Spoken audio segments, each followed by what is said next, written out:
Open for Dancing was established about 10 years ago. We were going to celebrate an anniversary, and someone suggested that because of the incredible sites we have here in Newport, that we put dance in those sites and bring it to the community in that way. And every 2 or 3 years we've been doing Open for Dancing in the most amazing sites, I think, almost in the country. Newport is known for those sites, and we have let them be seen in a way that they've never been seen before through watching dance and seeing the sites through dancers' eyes. Well, we were looking for a way to celebrate one of our anniversaries, and we started talking with several people in the dance world in Rhode Island, Rachel Balaban, Julie Strandberg, Joya Granberry Hoyt, and started talking about what we could do differently.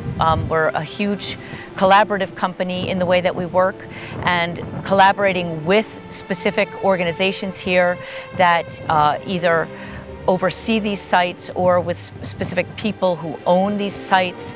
We thought it would be a great way to show our collaborative nature and show the beauty of dance in the sites here.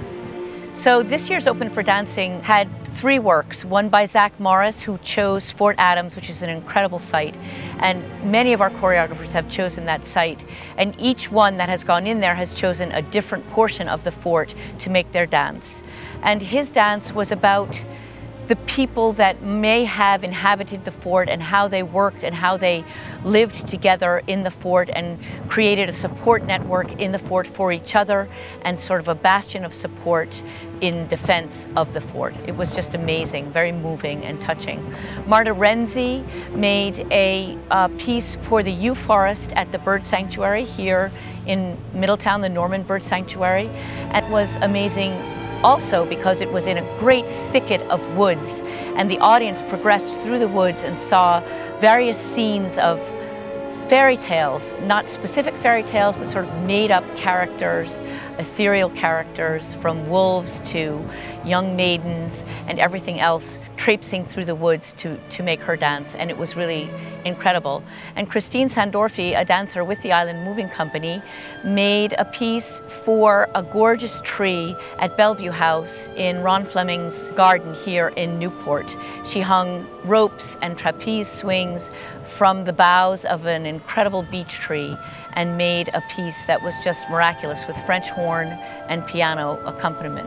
Well, the Island Moving Company was founded in 1982, and we were a group of dancers that were looking for ways to show our work and make new work and create, and we found each other and started creating works on each other. And as we went forward and did a couple of performances, we realized that this was a new way for us to keep our work alive, and we decided we needed to establish a board and take the company further, and that was 30 years ago, and here we are still creating new work and finding new places to perform and new incredible things to do here in our hometown and actually across the country. It's been a great experience. Well, I think the Island Moving Company is unique in its collaborative nature. There is collaboration in every way, shape, and form, from the people that work as staff with each other in what we call the back office, to all of the dancers and choreographers who work in the front or in our studios. We expect a lot more from our dancers than just walking in, doing their work and exiting. We want them to be part of the vision of the future of the company and be part of making that vision come true.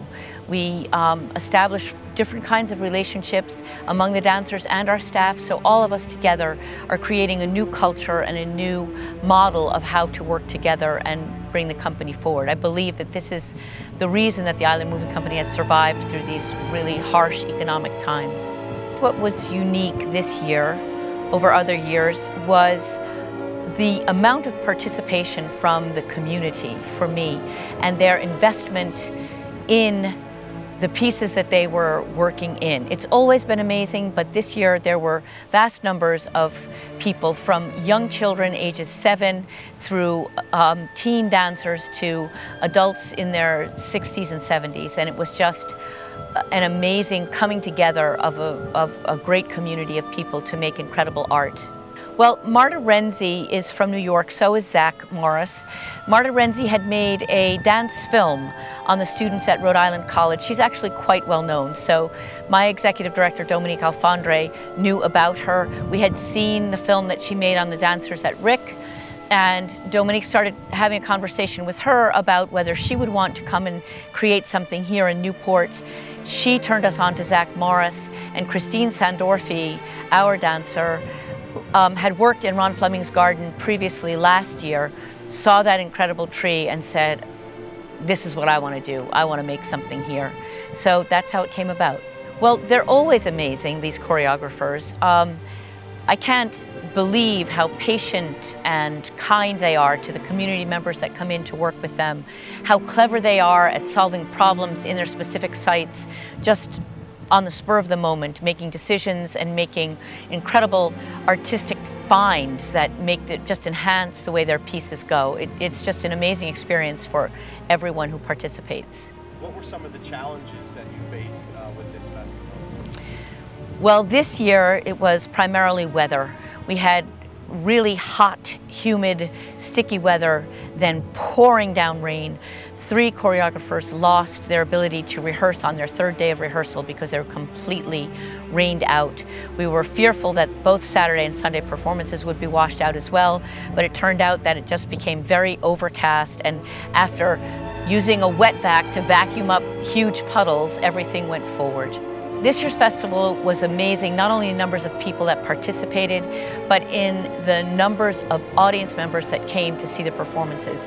Each piece was done 3 times, and 3 times each day on a Saturday and a Sunday.